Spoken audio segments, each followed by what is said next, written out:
这是小米手环的价格，这是 Apple Watch 的价格。就屏幕大一点，价格就要多个零。手表的消息通知、心率监测、睡眠监测，真要说起来，手环也能做到啊。这个也就算了，一说到手环，所有人的推荐都是小米。好，我知道小米手环确实出名早，但是难道你华为、荣耀、OPPO、vivo 不眼红吗？你好奇，我也很好奇。那我们今天就一起来用用看。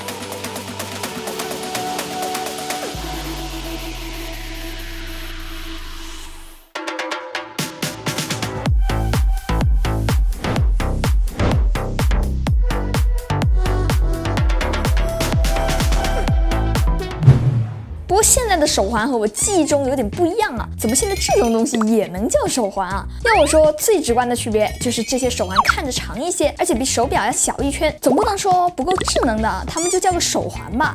谁赞成？谁反对？不过手环又一次打爆了我的刻板印象。好家伙，打开小米手环的开发社区，真感觉有之前小米社区那味儿了。来点基础的，你可以下载表盘，你看这个表盘动的，还有不动的。这有点苹果了。Only Apple can do。我是真觉得比官方的表盘要好看些，甚至有很多都是免费的。想整活？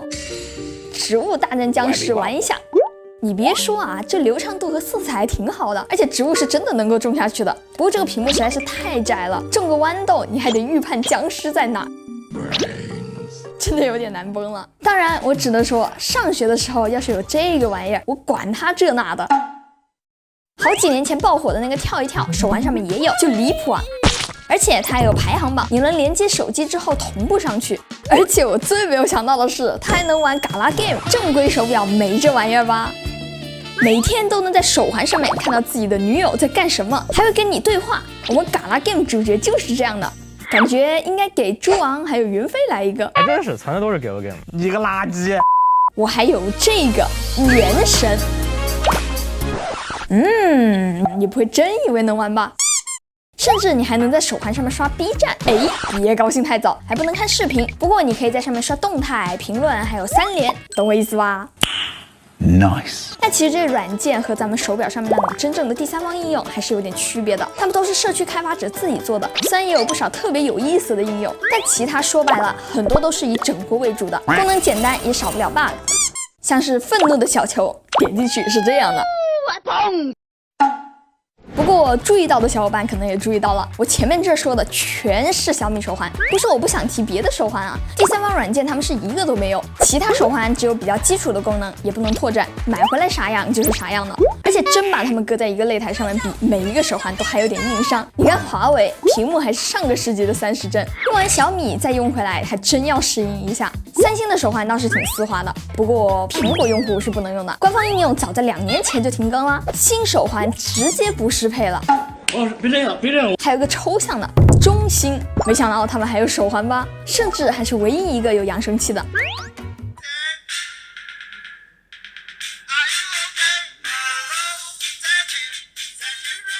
但是语音助手叫它出来的居然是手机的语音助手，就离谱。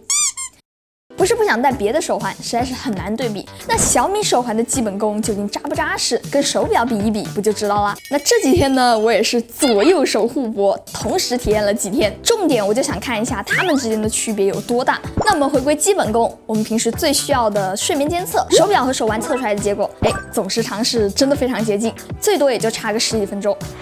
不过这个深度浅度睡眠真就随缘了，小米老喜欢夸我睡得好，你看看这深度睡眠比苹果多了接近1个小时。那我这个信谁好呢？不过也别迷信更贵的 ，Apple Watch 也会检测失误，上着班呢，居然说我在睡觉。再比如说运动监测，两边都可以自动提示正在运动，要不要开始监测。出去骑车或者是跑步，两边都有时间显示，还有音乐控制页面。但是最后看结果呢，心率显示只相差了几拍，热量消耗各家的算法不同，看起来苹果的我能更瘦一些。你看看这个热量消耗，这不得瘦死啊！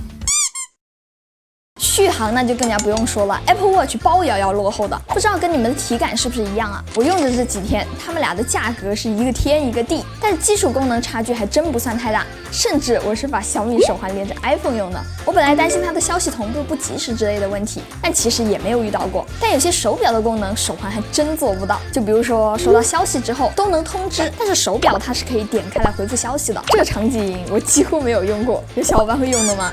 还有这个地图功能，最近我在跟工作室的小伙伴们一起出去骑行嘛，我小伙伴告诉我他们是真用。要知道，一块能够导航的码表，估计都能买一个 Apple Watch 了。手表上面的导航能看地图，能看方向，大多数时候都可以参考一下，手环就没有办法做到了。用手表的小伙伴可以说说你们最喜欢的功能是什么？这些区别能不能值回来5倍、10倍，甚至是30倍的价格呢？其实小米手环我真觉得是最有小米精神的一个产品了，更低的价位给你一个量大管饱的选择，而且居然还有点质感。哎，这不就是以前的小米味儿吗？那超过60%的市占率也不难理解了。不过反常识的是啊，现在上某东某宝一搜，销量前3的全是小米，其他家的甚至很多比小米还要便宜的，就是卖不过，甚至女朋友的版本还要加价。好，那我狠狠的试，看看人家小米手环对比其他手环到底有啥好的，卖的贵有道理吗？屌爆了！这都是现在市面上最新的几个手环，这个荣耀，这个是华为，这个是三星，这个是 Keep， 还有小米。最直观的一点区别就是外观了，我们来亮个屏，看全都是大下巴，简直是逼死强迫症。你看看小米的这个边框才对味儿吗？再加上流畅的60赫兹，这下舒服了。放在一堆的手环里面，就属它最显眼，质感也很果味。倒角也是所有手环里面做的最不抢眼的，佩戴起来没有那么老气。想要更好的，可以选择陶瓷版了，还有单独的联名款，唯独就是钱包可能收不住。如果你更喜欢接近手表的外观，小米手环 Pro 就是方框外形，还偷偷给你加强了一点。对于苹果用户来说，小米手环也有一些独到之处。话说，你们知不知道，第一代小米手环比 Apple Watch 早了2个月发布？那个时候，小米手环是最早兼容苹果的，在联动 iPhone 的同时，只需要79就能买到，有着基础功能通知，还有健康检测。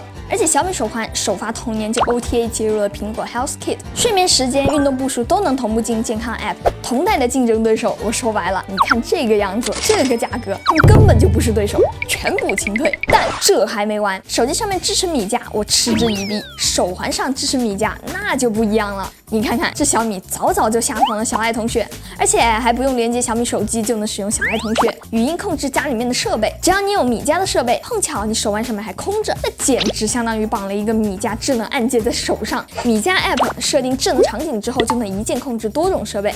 有了小米手环之后就很方便啊，比方说我现在在回家的路上，然后我再点一下这个回家了，家里面的空调还有灯就已经提前开好了。我打开来看一下。嘟嘟，灯已经开上了，然后我们的空气净化器也打开了，香氛也是开着的，灯也全部都打开了。但是我们手环上这个米家只能点击场景，并不能调整单个设备。但是话又说回来了，米家不行，但是我小爱同学可以啊。关闭厨房灯，噔噔，完美闪避。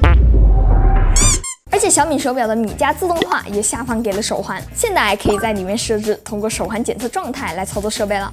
像我睡觉的时候，手表只要检测到我入睡之后，米家就会把空调调到26度，把灯还有风扇全关了。我还设定了一个红温模式，我在打游戏的时候，只要它检测到我的心率过高，还有我的电脑插座开着，它就会自动帮我把空调调到16度，最强风速。妈妈再也不用担心我红温摔电脑了。真的是小米就靠这一次的下放功能保住了自己的销量。除了米家和小爱，说不定未来还会下放更多的 App。幻想时刻微信回复的手环，怎么说？想不想要？看到最后，相信大家会跟我一样不得不感慨，还得是米 band。这下不是 Are you okay？ 而是屌爆了！如果要挑手环，想要找到功能全的，目前还只能是小米。各家想要破解小米一超多强的局面，还是得想想看怎么去扩展手环的用法。在基础功能卷得差不多的现在，更加独特的功能才是我们更加愿意看到的吧。OK， 那么以上就是本期视频的所有内容啦。如果这期视频对你有所帮助的话，记得给我点亮3连关注哦，这对我来说非常重要。那我是Tilly，咱们下期再见吧，拜拜。